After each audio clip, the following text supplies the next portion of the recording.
Good afternoon, everybody. It's your brother Eric. Afternoon, brother Reed. How y'all doing?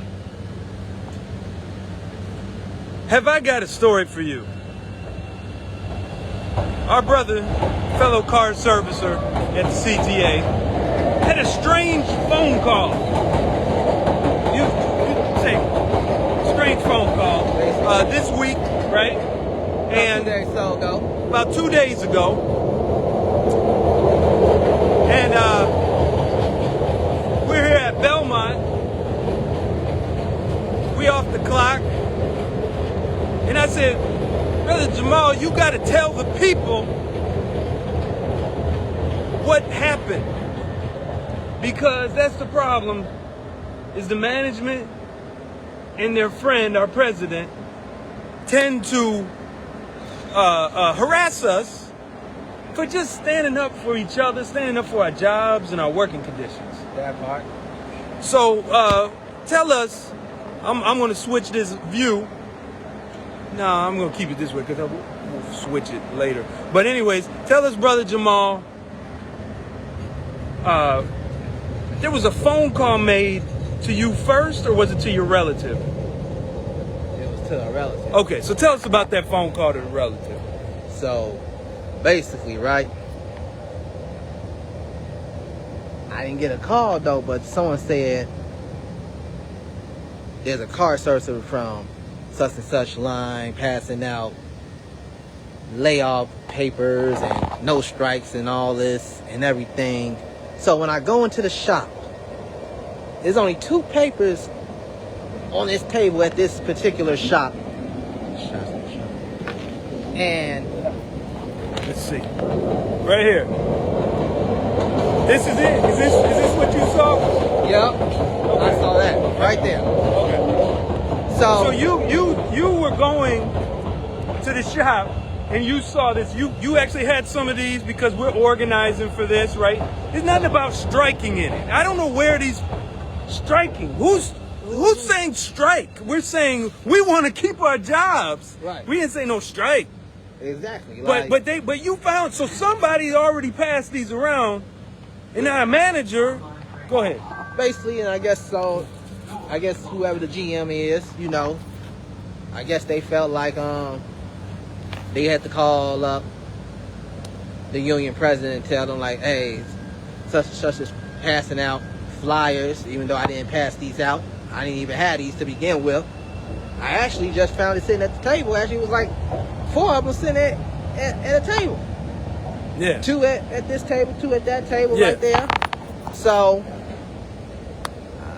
I came through. I was kind of confused as well. Like, and then I'm getting calls from relatives. Somebody like, hey, we're trying to keep our relationships good with management and everything. And which I think. And how did these relatives know about this call? Well, who called them? Well, it was the president. Wait, the president of the CTA? 308. Oh, you mean President Penny? Pretty much, okay, yeah. Okay. Pretty much her. All right, so she called your relatives to complain about what exactly? About she called it literature. You know what I'm saying? The literature, this stuff. Basically. It's about strikes? Did she say strikes or something? Said something along that line. I believe I heard the word strikes or something. Yeah, ain't no strikes. Obviously, she can't read, but okay, go ahead. Yeah, I don't know for sure if she can. Maybe she can, maybe she can't. But, Yeah. Yeah, so I guess, and then she got the call from that GM. Yeah, I'm trying to get the story right. I really am, man. I ain't done one of these in a minute. Yeah, take your time.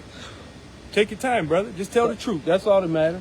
So the GM basically calls the union president, tells her, union president basically calls a relative of mine, tells them, relative tells me about it, and I tell him like, hey, I ain't know nothing about it. The paper was already there by the time I got there. I was just as confused as the GM and whoever else was. So, like, I don't know how I'm getting blamed for something that I didn't even do. And this flyer isn't illegal. There's nothing illegal about this. Sure ain't. Ain't nothing illegal about it. I mean, it's just a flyer that says no layoffs of public transit workers. That's it. Yeah, in the break room. It's in a break room. Right. Yeah.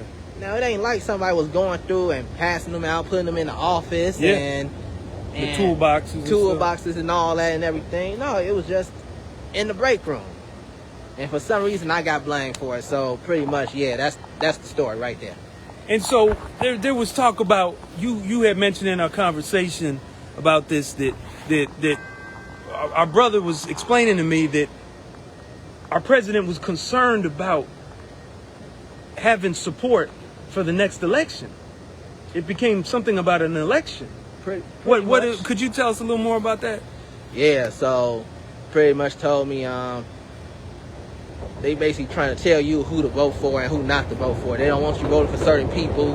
Like who? Anybody mentioned in particular? Oh yeah, it was someone mentioned. They said this good brother right here, Eric Bassier, and stuff. So that's pretty much it. Basically trying to tell y'all who to vote for and everything. But I'm not here to tell y'all that. Vote for who y'all want to. If y'all feel like such and such is doing a good job, then hey, okay, cool. But we know it's not the truth. So do you feel like this is any kind of, I mean, how do you feel about you getting this call bothering you about protected activity and supporting a union rep that's in your department? Right. I mean, I don't know. How do you feel about that? I mean, what do you think? I mean, I just think it's crazy, man. You know, people can call you when you just laying down sleeping. You don't know what's going on, and then you just as confused as them, and then you getting blamed for passing something out that you didn't even have to begin with, you know? So I don't see how the hell I'm getting blamed for passing out some flyers that I didn't even have. So hey, it is what it is, man. You know, I think this situation was kind of good. It's letting me know I'm probably doing a damn good job or something. Why do you think they're concerned about who you vote for? Why does that matter to any of them? Why do you think? Well, I think the simple answer to that is probably because they know that their corruption is probably gonna get exposed.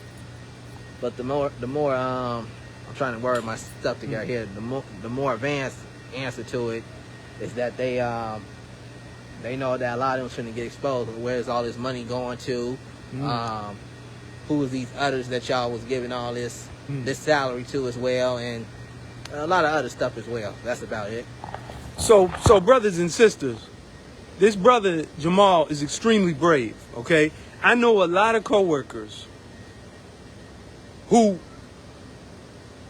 support my mission of democratization of Local 308, liberating it from CTA control, but they don't want to be seen with me. This brother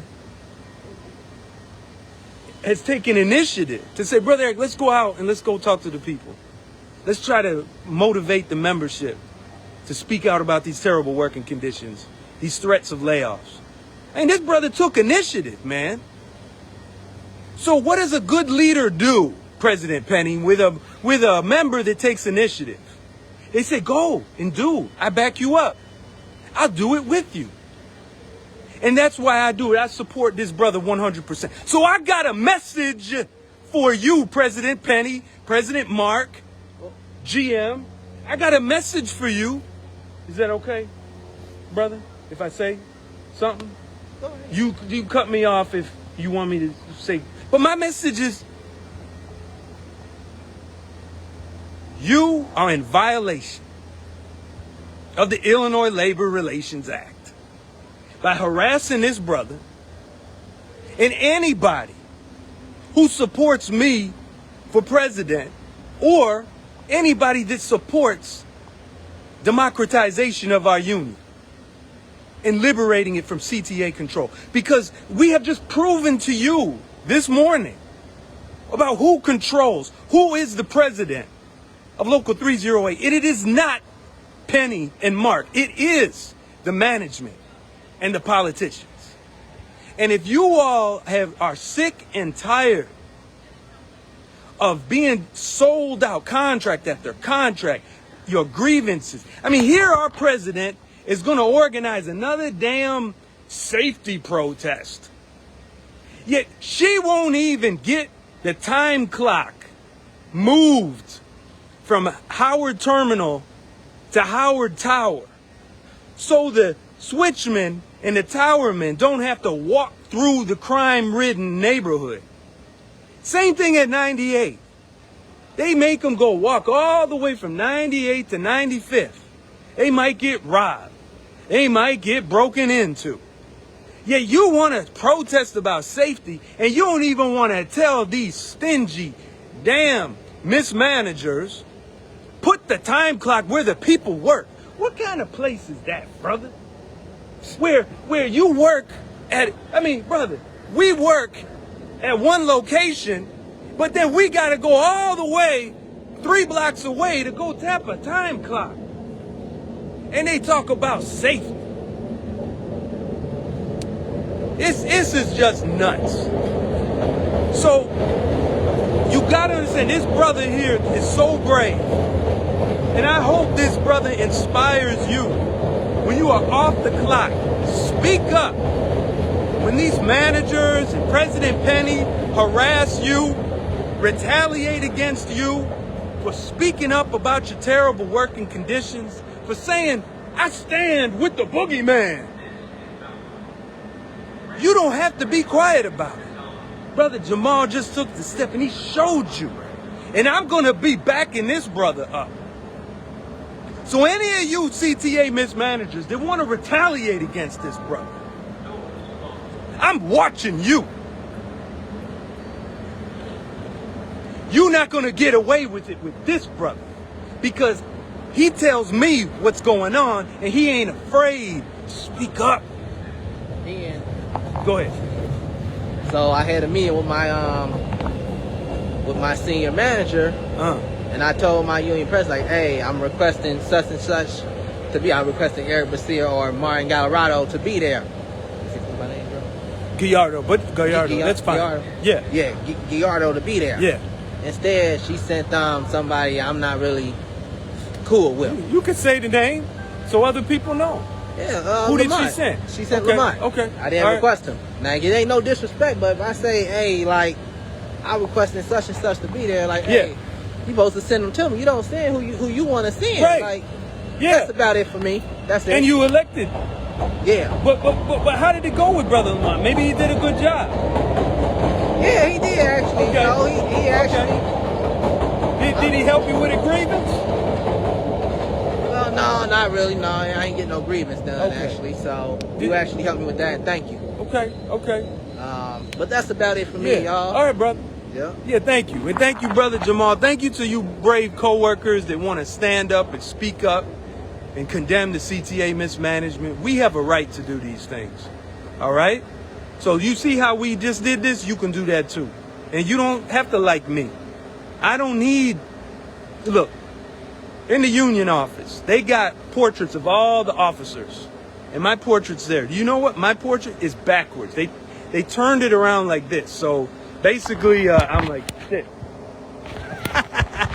And you know what? That's okay. I think that's perfectly acceptable. And it is trifling and it is silly, but it's okay. I believe that President Penny or whoever flipped that around, it made them feel better, and they have a right to do that. But I don't have a right, if you don't like me, right? We got some coworkers, some of y'all hate me, right? But I guarantee you, if you ever get caught up in anything and they trap you and you need help, I'm backing you up 100%. So you don't have to worry about me retaliating against you because you don't like me. But that's how our president is. That's how our presidents are. Our vice presidents too. The same thing. All right, y'all. That'll be it. We're headed home. Peace.